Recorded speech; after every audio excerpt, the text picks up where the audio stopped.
Alex Hormozi is the jacked, no-strip guy on the internet who somehow makes tank tops feel business casual. He built companies, sold companies, and built a portfolio doing hundreds of millions a year. But the number he still talks about is smaller than you'd think, $100,000. And the equation that got him there is simple enough to fit on a chalkboard. X equals volume. Let's start at the bottom because that's where he started. 2013, Hormozi had just walked away from a consulting job his father was proud of, driven across the country and started a gym. And he's sleeping on the floor of it. Cars roll past the warehouse all night and the sound comes to the concrete like gunshots. No air conditioning. He showers at an alley fitness down the road. This is the part that everyone forgets. They see the guy who sells companies for a fortune and assume he started somewhere near the top. They don't picture the warehouse floor or the equation that he started to run when he was on it. When it came time to finally get people through the door, his mentor told him to run flyers. So he ran flyers. 300 of them, in fact. He waited 2 weeks, and then he got exactly one phone call from a guy annoyed that Hormozi had stuck a flyer on his Mercedes. So Alex calls his mentor back, ready to quit on the idea, and the mentor asks him, well, what was your test size? Alex says 300. The mentor laughs. He says, we test with 5,000, and once we find a flyer that works, we run 5,000 a day. 150,000 flyers a month. Same exact idea, but 500 times the reps. So X is equal to volume. And Alex will tell you the single biggest reason people fail isn't because they pick the wrong thing. It's that they wildly underestimate how much of it they have to do. People keep saying insanity is doing the same thing over and over again, expecting different results, that they forget how many actions it takes to actually achieve results in the first place. He puts out 450 pieces of content a week now. Most people put out 2 and wonder why nothing's happening. So X is equal to volume. But by itself, volume is just exhaustion. Even 5,000 a day still is a man working himself to the bone. He needs something to multiply it. Y is equal to leverage. You know, there's a day that everything changes for Alex. See, he's been flying around the country fixing other people's gyms. 30 days, fill the place up, keep the upfront cash, leave. And it works, but it's brutal. The travel is wrecking his crew, and there are only so many gyms one man can physically stand inside of. Then he kind of hits rock bottom. His mother lands in the hospital. He gets in a terrible car accident going 60 miles an hour. It totals his car that somehow he managed to walk away from. And then a business partner cleans out the company account. He pays his last salesman what he's owed, and he's down to $1,000. He takes a screenshot of it to remember the day. 5 years of work, and that's all he has to show for it. He picks up the phone and calls the next gym owner. And instead of offering to fly out and fix the gym, he says, I'll just tell you how I do it. Everything I learned filling up gyms across the country. And the guy asks, oh, well, how much? $6,000. Done. Instantly. So on the next call, Hormozi tries 8. Yes. Then 10. Yes. He makes $60,000 in a single afternoon. $100,000 in 4 days. Let's look at what actually happened there. He didn't work any harder. He didn't fly anywhere. He took the exact same knowledge that used to require his body in a building and sold it 1,000 times over without leaving his kitchen. That's leverage. It's the most you can get for what you put in. Hormozi puts it at the center of everything. It's literally the logo of his company, a fulcrum. Media, code, a licensing model, knowledge written down once and sold forever. He has the set of 3 books. Yeah, those are leverage. The things that let 1 unit of your effort hit 1,000 people instead of 1. This is why the equation multiplies. Volume times leverage.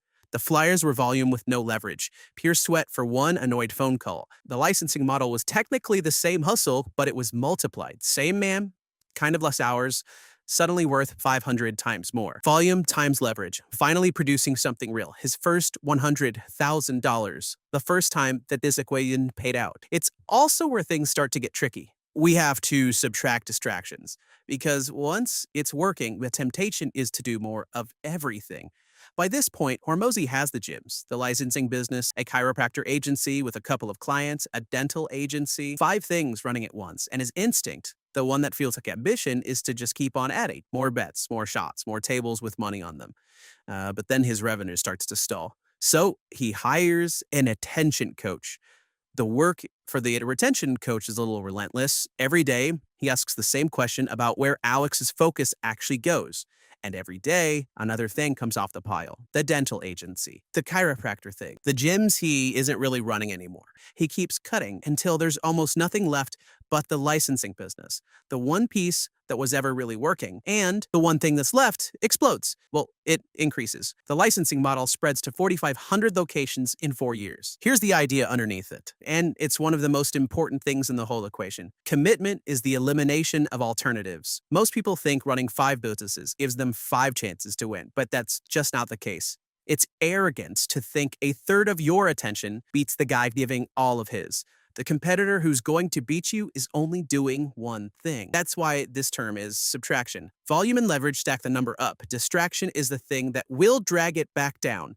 And cutting it is the move almost nobody makes because it feels like quitting. You don't win by starting the 4th business. You win by killing it. Volume times leverage minus distraction. That's the whole thing. That's how a guy sipping on a gym floor built something worth a fortune, which leaves one side of the chalkboard still blank.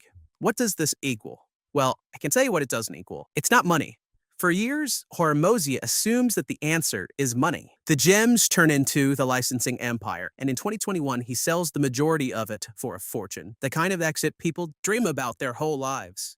What sticks with him from the sale isn't the payday, though. It's a moment at the table with the private equity firm buying him out. He looks at the guy writing the check, a guy who didn't build the company and doesn't know the first thing about gyms, and realizes that that guy is going to make more money off this business than Hormozi made building it.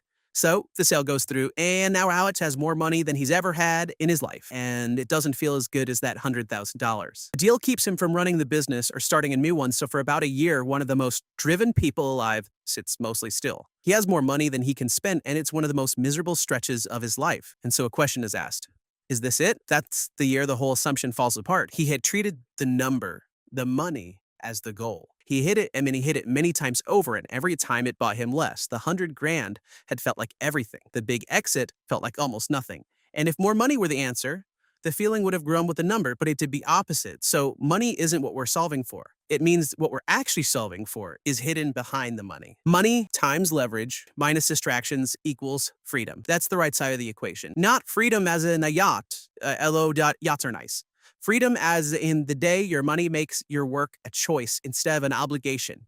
When you can fail or lose a client or blow a product launch and still be completely fine. Alex's first $100,000 was the first example of this freedom, and it still hit harder than anything since because it was the first time money stopped being something he was afraid of. That's why it outranked every number that came after. Bigger exits, a portfolio doing hundreds of millions a year. But nothing felt quite like that first $100,000. And not because the later money was worth less or because it wasn't nice, it sure is, but because the freedom was already bought. He'd stopped being afraid at 100,000. Every figure after that was just something more of what he already had. So read the equation back.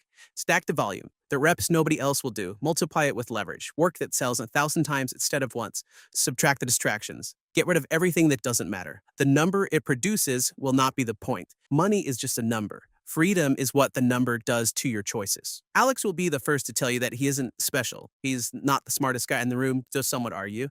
And he says so openly. He just ran the equation when he had every reason not to. His mom was in the hospital, big car crash, a partner who cleaned him out, down to his last $1,000, sleeping on a gym floor. But he still ran the equation. And so now you've got the equation. You can start volume today. You can build your leverage today. You can cut out distractions today. 3 decisions, no talent required, and freedom on the other side of them. The equation's written out and solved. The only question left is whether you use it.